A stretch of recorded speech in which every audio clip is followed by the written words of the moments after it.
안녕하십니까? 우리 삶의 깊이를 더하는 지혜와 통찰의 시간입니다. 인생을 살다 보면 우리는 종종 같은 이야기를 반복해서 듣게 됩니다. 부모님이 자녀에게, 스승이 제자에게, 또는 사랑하는 이가 서로에게 건네는 말들처럼 말입니다.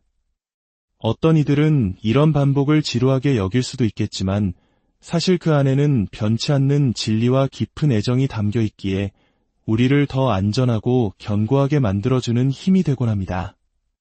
오늘 우리가 함께 나눌 이야기는 지금으로부터 약 2000년 전 사도 바울이 빌립보에 있는 성도들에게 보낸 편지에서 시작됩니다. 그는 말합니다. 같은 말을 너희에게 쓰는 것이 내게는 수고로움이 없고 너희에게는 안전하니라. 바울은 빌립보 교인들의 믿음이 굳건히 세워지고 기쁨이 넘치기를 간절히 원했습니다. 하지만 그 위대한 진리를 전하기에 앞서 그는 교회 안에 스며든 하나의 심각한 문제를 먼저 다루어야만 했습니다. 이 귀하고 심오한 말씀을 듣기 전에 잠시 여러분의 좋아요와 구독이 저희에게는 이 빛을 더 널리 퍼뜨리는 큰 힘이 됨을 기억해 주십시오. 이 진리의 말씀이 더 많은 이들의 마음에 닿을 수 있도록 여러분의 나눔은 그 자체로 귀한 사역이 됩니다. 진리를 찾는 모든 분들의 삶에 하나님의 크신 은혜와 평강이 함께하기를 기도합니다. 당시 교회 안에는 거짓 가르침을 퍼뜨리는 자들이 있었습니다. 그들은 예수 그리스도의 존귀하심과 그분이 이루신 구원의 사역, 그리고 그로부터 흘러나오는 은혜의 가치를 떨어뜨리고 있었습니다. 이들은 마치 순금에 불순물을 섞으려는 듯 복음의 순수성을 훼손하고 있었습니다. 바울은 이 문제에 대해 단호하게 행동해야만 했습니다. 사탄과 세상은 언제나 우리의 시선을 그리스도에게서 다른 곳으로 덜 중요한 것들로 돌리려 합니다. 우리가 신앙적으로 얼마나 성숙했는지와는 상관없이 우리 모두는 그리스도가 모든 것의 중심이시며 으뜸이심을 끊임없이 되새겨야 합니다. 우리의 초점을 다시 그분과 그분의 복음으로 맞추어야 할 필요성을 늘 느낍니다.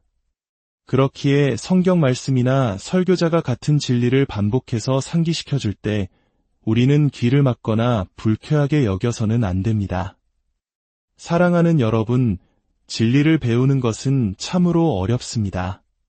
배운 것을 실천하는 것은 더욱 어렵습니다. 그리고 우리가 배우고 실천한 것을 굳게 지키는 것은 그보다 더 어려운 일입니다. 이것이 바로 바울이 그토록 간절하게 반복해서 경고했던 이유입니다. 빌립보서 3장 2절에서 바울은 매우 강한 어조로 경고합니다. 개들을 삼가고 행악하는 자들을 삼가고 몸을 상하게 하는 일을 삼가라. 여기서 바울이 지목하는 이들은 바로 유대주의자들이었습니다. 그들은 스스로를 유대인이라 여기며 그리스도를 받아들였지만 실상은 그리스도를 자신들의 낡은 종교체계의 일부로 끼워 맞춘 자들이었습니다. 그들에게 구원을 받기 위해 메시아이신 그리스도를 믿는 것은 필요했습니다. 하지만 그들은 그리스도만으로는 충분하지 않다고 주장했습니다. 그리스도에 의해 더하여 인간 스스로의 의로운 행위, 특히 할례와 같은 율법적인 행위들을 더해야만 완전한 구원을 얻을 수 있다고 가르쳤습니다. 이러한 이단적 가르침은 지난 2000년의 교회 역사 속에서 다양한 모습으로 나타났지만 그 핵심적인 특징은 언제나 두 가지였습니다.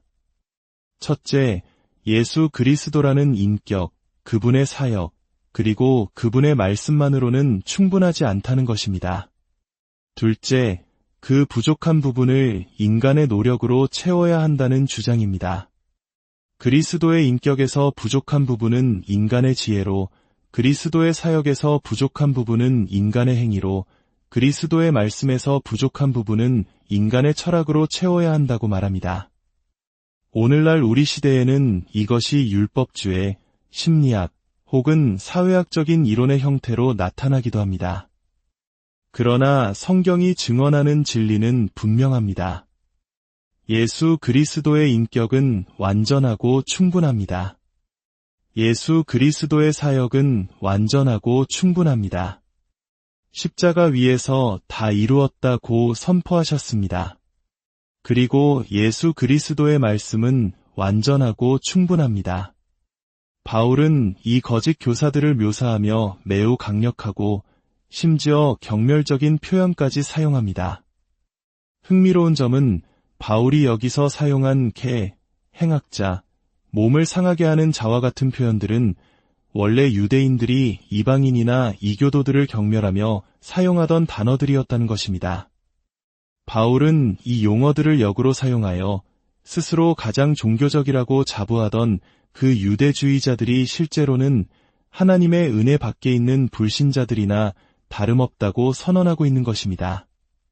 먼저 바울은 개들을 삼가라고 말합니다.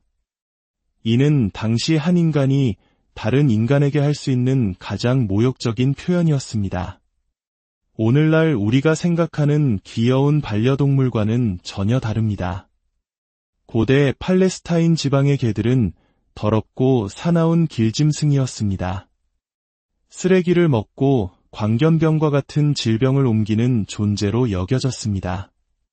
바울은 이 표현을 통해 유대주의자들의 가르침이 영적인 쓰레기와 같으며 그들의 교리가 영적인 광견병과 괴저처럼 사람들의 영혼을 병들게 한다고 강력하게 비판한 것입니다. 그리스도의 가치를 깎아내리는 자는 누구든 바울의 눈에는 경멸받아 마땅한 존재였습니다. 이어서 그는 행악하는 자들을 삼가라고 말합니다. 바울에 따르면 그리스도의 가치를 멸시하는 자들은 곧 악을 행하는 자들, 불의한 자들이며 죄인입니다. 이는 그들이 겉으로 내세우는 경건한 모습과는 정반대되는 실체입니다. 어쩌면 바울의 언어가 너무 과격하다고 생각할 수도 있습니다. 네, 매우 강한 표현입니다. 하지만 동시에 아주 정확한 표현이기도 합니다. 바울은 왜 이렇게까지 말했을까요? 우리 또한 이런 문제에 대해 단호해야 할까요? 그 이유는 그들이 바로 예수 그리스도의 가치를 깎아내리고 있었기 때문입니다. 목회자 존 메가더는 이렇게 썼습니다. 인간 자신의 노력을 통해 하나님을 기쁘시게 하려는 시도, 그리고 그리스도께서 이미 완성하신 구속 사역으로부터 사람들의 관심을 다른 곳으로 돌리려는 행위는 이 세상에서 가장 사악한 종류의 악이다. 우리는 하나님의 은혜를 떠나서는 우리 모두가 악을 행하는 자들임을 인정해야 합니다. 이것이 우리를 향한 성경의 증언입니다. 이사야 선지자는 64장 6절에서 이렇게 말합니다. 무릇 우리는 다 부정한 자 같아서 우리의 의는 다 더러운 옷 같으며, 여기서 더러운 옷이란 마치 나병 환자가 입었던 누더기 옷을 연상시킵니다. 에베소서 2장 1절과 2절은 우리의 과거 상태를 더욱 선명하게 보여줍니다. 그는 허물과 죄로 죽었던 너희를 살리셨도다. 그때의 너희는 그 가운데서 행하여 이 세상 풍조를 따르고 공중의 권세 잡은 자를 따랐으니 곧 지금 불순종의 아들들 가운데서 역사하는 영이라. 이 말씀을 깊이 묵상해 봅시다. 상상해 보십시오. 깊고 오염된 호수 바닥에 한 시체가 잠겨 있습니다. 그 시체는 자신의 몸에서 나온 부패물로 가득한 물속에서 어둠의 영에 의해 움직이고 있습니다. 이것이 바로 죄로 죽었던 우리의 모습에 대한 과장 없는 묘사입니다. 형제자매 여러분, 인간이 그리스도의 구원 사역에 기여할 수 있는 유일한 것은 바로 우리의 죄뿐입니다. 오직 우리의 죄만이 그분께 드릴 수 있는 전부였습니다. 한 번은 어떤 설교가 끝난 뒤 한 기자가 화가 난 얼굴로 저에게 다가와 물었습니다. 왜 그렇게 죄에 대해 많이 이야기하십니까? 저는 이렇게 대답했습니다. 당신이 그리스도를 사랑하게 되기를 원하기 때문입니다. 한 사람이 하나님의 은혜를 떠난 자신의 진짜 모습을 깨닫게 될 때 그는 비로소 자신의 모든 신뢰를 오직 그리스도께 두게 됩니다. 교회나 목사, 자신의 선행이나 인격이 아닌 오직 예수 그리스도께 말입니다. 저 역시 이제 60년의 세월을 살아오며 나이든 바울의 심정을 조금이나마 헤아리게 됩니다. 거의 40년의 신앙 여정을 돌아보아도 하나님 앞에 자랑스레 내놓을 것이 아무것도 없습니다. 아, 이 얼마나 슬픈 일입니까? 아닙니다. 이것이 저의 기쁨입니다. 그 어떤 것도 저에게 달려있지 않기 때문입니다. 모든 것을 그리스도께서 이루셨습니다. 마지막으로 바울은 몸을 상하게 하는 일을 삼가라고 말합니다. 문자적으로는 자해하는 자들을 조심하라는 뜻입니다. 할례는 본래 아브라함 언약의 중요한 표징이었고 모세의 율법에 따라 명령된 것이었습니다. 할례를 받지 않은 이스라엘 남자는 가차없이 하나님의 백성에게서 끊어졌습니다. 그런데 이제 와서 바울은 할례를 가르치는 자가 마치 자신의 몸을 자해하며 우상을 섬기던 이교도와 같다고 말합니다. 어떻게 이럴 수 있을까요? 두 가지를 이해해야 합니다. 첫째, 구약시대의 할례는 구원을 주는 행위가 아니라 믿음의 표시였습니다. 둘째, 구약의 모든 율법은 항상 예수 그리스도의 인격과 사역의 빛 아래에서 해석되고 적용되어야 합니다. 디모데전서 1장에서 바울은 율법은 사람이 그것을 적법하게만 쓰면 선한 것임을 우리가 아노라 라고 말합니다. 그렇다면 율법을 적법하게 쓴다는 것은 무엇일까요? 그것은 우리의 율법 사용이 복음과 일치할 때를 의미합니다. 만약 우리의 율법 해석이 죄인으로 하여금 율법 자체를 의지하게 만들고 자기 자신에 대한 신뢰를 심어준다면 그것은 잘못된 사용입니다. 그러나 율법을 통해 죄인이 자신에 대한 신뢰를 버리고 오직 그리스도께로 나아가게 한다면 그것이 바로 올바른 사용입니다. 율법을 통해 스스로를 하찮게 여기고 그리스도를 더욱 귀하게 여기게 된다면 우리는 율법을 바르게 사용하고 있는 것입니다. 우리 삶의 모든 초점이 그리스도여야 하는 이유는 성경 전체의 초점이 바로 그리스도이기 때문입니다.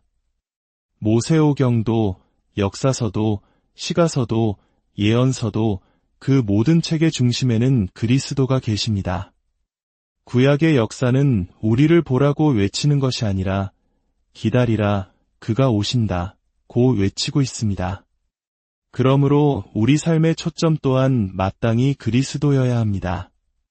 한밤중에 잠 못 이루고 뒤척일 때조차 우리의 생각은 잠이 오지 않는구나.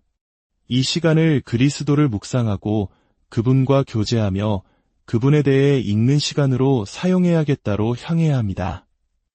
주님, 이 밤에 저와 함께 잠시 앉아주시어 제가 당신의 임재의 그늘 아래 머물게 하소서라고 기도할 수 있어야 합니다. 이제 바울은 어두운 경고를 지나 밝은 진리로 나아갑니다. 하나님의 성령으로 봉사하며 그리스도 예수로 자랑하고 육체를 신뢰하지 아니하는 우리가 곧 할례파라. 3절에서 바울은 참된 그리스도인의 모습을 가장 아름답게 묘사합니다. 참된 그리스도인은 참된 할례를 받은 자입니다. 골로새서 2장 11절에서 바울은 이를 손으로 하지 아니한 할례라고 설명합니다. 인간의 손이 아닌 하나님의 능력으로 행해진 할례입니다. 이는 에스겔서 36장에 나오는 위대한 예언을 떠올리게 합니다. 하나님께서는 약속하셨습니다. 또 새 영을 너희 속에 두고 새 마음을 너희에게 주되 너희 육신에서 굳은 마음을 제거하고 부드러운 마음을 줄 것이며 또 내 영을 너희 속에 두어 너희로 내 율례를 행하게 하리니 너희가 내 규례를 지켜 행할지라. 성령의 거듭나게 하시는 사역을 통해 하나님께서는 돌처럼 굳어버린 우리의 마음을 도려내시고 하나님의 뜻에 민감하게 반응하는 살아있는 새 마음을 주십니다. 이것은 우주 창조보다 더 위대한 초자연적인 역사입니다. 참된 그리스도인은 단순히 새로운 윤리를 받아들인 사람이 아닙니다. 그는 재창조되고 새로워졌으며 변화된 사람입니다. 그는 새로운 피조물입니다. 그리고 이 모든 일은 인간의 그 어떤 기여도 없이 오직 그리스도의 구속 사역을 통해 이루어졌습니다. 성령의 이 거듭나게 하시는 사역은 언제나 그리스도의 인격과 사역을 높이 평가하는 결과로 이어집니다. 그래서 바울은 성령으로 예배하며 라고 말합니다. 여기서 예배하다로 번역된 헬라어는 단순히 노래하는 것 이상의 의미를 가집니다. 그것은 하나님께 봉사하고 섬김을 드리는 삶 전체를 포함합니다. 참된 그리스도인은 자기 수양의 힘이 아니라 내주하시는 성령의 능력에 이끌려 하나님의 뜻에 따라 살아감으로써 하나님을 예배합니다. 또한 바울은 그리스도 예수로 자랑하고 라고 말합니다. 참된 그리스도인의 자랑은 오직 예수 그리스도 한 분께 있습니다. 오직 유일하게 배타적으로 그리스도만이 그의 자랑입니다. 여기서 자랑한다는 말은 한 사람이 가장 자랑스럽게 여기는 것에 대해 기쁨으로 외치는 것을 의미합니다. 그리스도인으로서 우리의 자부심은 바로 그리스도이십니다. 우리의 유일한 자랑, 우리의 유일한 신뢰이십니다. 이 태도는 사도 바울에게서 분명하게 드러납니다. 그는 갈라디아서 6장 14절에서 이렇게 외칩니다. 그러나 내게는 우리 주 예수 그리스도의 십자가 외에 결코 자랑할 것이 없으니 그리스도로 말미암아 세상이 나를 대하여 십자가에 못 박히고 내가 또한 세상을 대하여 그러하니라. 만약 당신이 성숙한 그리스도인에게 당신은 참 좋은 사람이니 틀림없이 천국에 갈 것입니다. 라고 말한다면 그는 아마 이렇게 대답할 것입니다. 제발 그렇게 말씀하지 마십시오. 저의 유일한 소망은 오직 예수 그리스도의 인격과 그분이 이루신 사역뿐입니다. 하나님 아버지의 생각 속에서 그리스도는 으뜸이십니다. 그렇다면 마땅히 우리의 생각 속에서도 그분은 으뜸이셔야 합니다. 젊었을 때 필리핀에서 사역했던 한 선교사의 전기를 읽은 적이 있습니다. 그는 필리핀의 거의 모든 섬 사람들에게 글을 읽는 법을 가르쳐 그들이 성경을 읽을 수 있도록 했습니다. 실로 엄청난 업적을 이룬 사람이었습니다.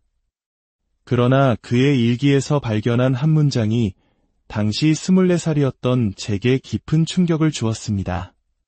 그의 인생 가장 큰 목표는 그 모든 위대한 업적에도 불구하고 단 하루라도 다른 생각에 한눈 팔지 않고 온전히 그리스도만을 묵상하는 것이었습니다. 그리고 그는 인생의 마지막에 이렇게 고백했습니다. 나는 평생 그 목표에 도달하지 못했다. 하지만 그것은 시도할 가치가 있는 일이었다. 마지막으로 바울은 육체를 신뢰하지 아니하는 우리가 참된 할례파라고 말합니다. 육체를 신뢰하지 않는다는 것. 이것이 율법의 위대한 목적 중 하나입니다. 우리 자신에 대한 신뢰를 완전히 제거하는 것. 이것이 시련과 고난이 우리에게 주는 유익이기도 합니다. 약함은 결코 하나님의 사람을 해친 적이 없습니다. 우리 자신에 대한 신뢰를 앗아가는 모든 것은 비록 고통스럽지만 아름다운 것입니다. 마지막 심판의 날에 우리는 우리가 이룬 사역의 크기나 우리가 얻은 명성으로 판단받지 않을 것입니다.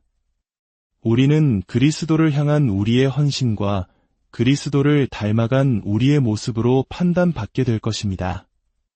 우리가 공부하고 애쓰는 이유는 이대한 사역자가 되기 위함이 아니라 그리스도를 닮아가기 위함이어야 합니다. 하나님께 중요한 것이 우리에게도 중요해야 합니다.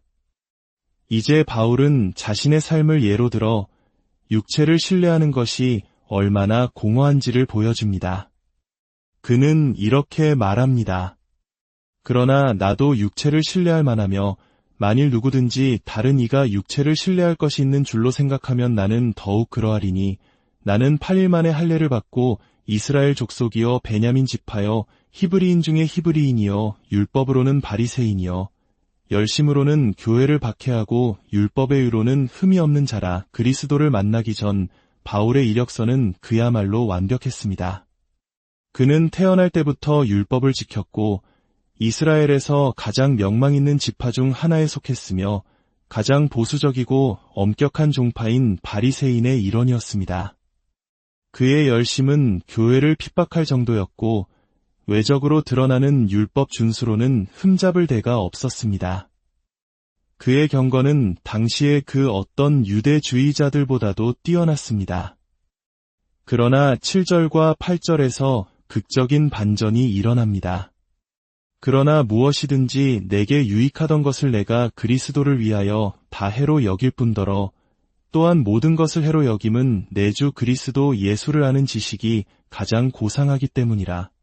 내가 그를 위하여 모든 것을 잃어버리고 배설물로 여김은 바울은 여기서 유익, 해, 여긴다와 같은 회계 용어를 사용합니다.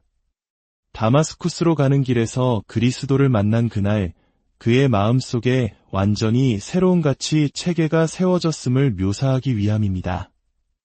이전에 그가 그토록 소중히 여겼던 모든 것, 그의 열심, 그의 업적, 그의 명성, 그 모든 것을 이제 그는 손실, 쓰레기, 심지어 배설물로 여긴다고 말합니다.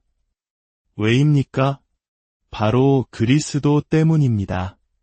그리스도와 비교할 때 그 모든 것은 아무런 가치가 없었기 때문입니다. 바울에게 무슨 일이 일어났던 것일까요? 바로 그리스도에 대한 계시였습니다. 그 계시에 비답해서 바울은 자신의 모든 의가 실제로는 쓰레기에 불과하다는 것을 보았습니다. 다마스쿠스로 가는 길에서 바울이 본 것은 평범한 목수가 아니었습니다. 그는 영광의 주께서 보좌에 앉아 계신 것을 보았습니다.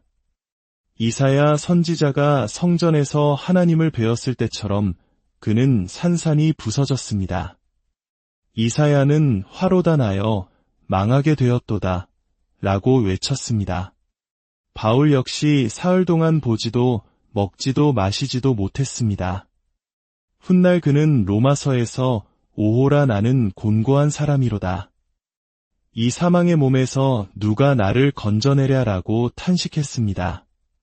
바울의 회심은 성경 전체에서 회개가 무엇인지를 보여주는 가장 위대한 예시입니다. 회개란 근본적으로 생각의 전환을 의미합니다. 마음이 우리의 의지와 감정, 행동의 통제센터이기 때문에 마음이 바뀌면 모든 것이 바뀝니다.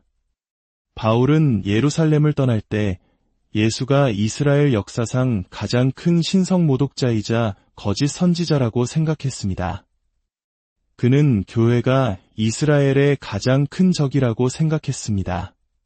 그러나 다마스쿠스로 가는 길에서 그리스도를 만났을 때 그의 현실은 산산조각 났습니다. 그는 자신이 인생에서 가장 중요한 모든 것에 대해 틀렸다는 것을 깨달았습니다.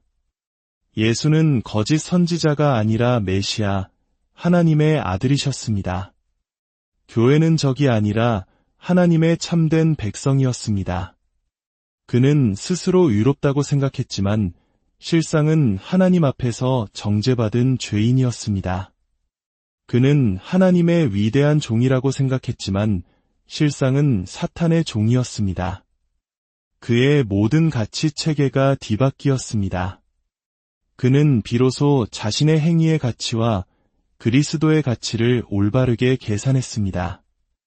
그리고 이전에 신뢰하고 자랑했던 자신의 모든 과거를 역겨운 것으로 여기고 쓰레기통에 던져버렸습니다. 그리고 일어나 그리스도를 따랐습니다. 사랑하는 여러분, 이 이야기는 우리에게 질문을 던집니다. 당신의 삶에서 가장 가치 있게 여기는 것은 무엇입니까? 당신의 자랑은 무엇이며 당신의 신뢰는 어디에 기반하고 있습니까? 바울의 이야기는 우리로 하여금 우리의 모든 것을 그리스도라는 절대적인 가치의 비다레에서 재평가하도록 도전합니다. 사람은 그리스도의 계시의 빛 앞에서만 자신의 행위가 얼마나 헛되고 자신의 삶이 얼마나 공허한지를 볼 수 있습니다. 우리의 주된 임무는 사람들에게 도덕적인 삶을 살라고 촉구하는 것이 아닙니다. 우리의 주된 임무는 이 설교자의 가장 중요한 일은 바로 그리스도를 선포하는 것입니다. 영광스러운 그리스도를 높이 들어 보일 때 사람들은 비로소 자신의 어둠을 보고 빛으로 나아오게 될 것입니다. 우리의 유일한 자랑이시며 영원한 소망이신 주 예수 그리스도를 아는 지식이 여러분의 삶에 가장 고귀한 보물이 되기를 그분의 은혜가 여러분 모두와 함께하기